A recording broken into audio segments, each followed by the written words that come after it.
Let's start mental. Yes. First I am asking multiplication question. Okay. 131 multiplied by 2. 262. 118 multiplied by 3.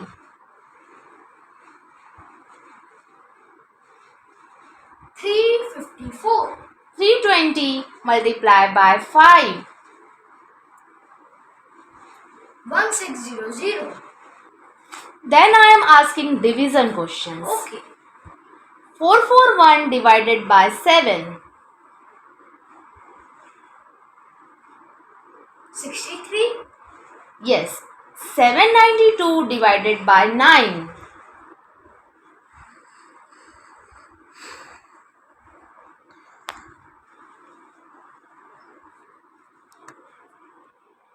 88. Yes. 230 divided by 5.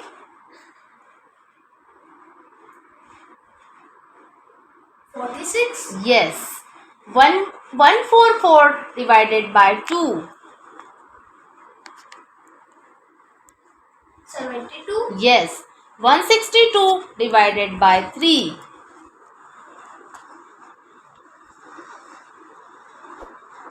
54.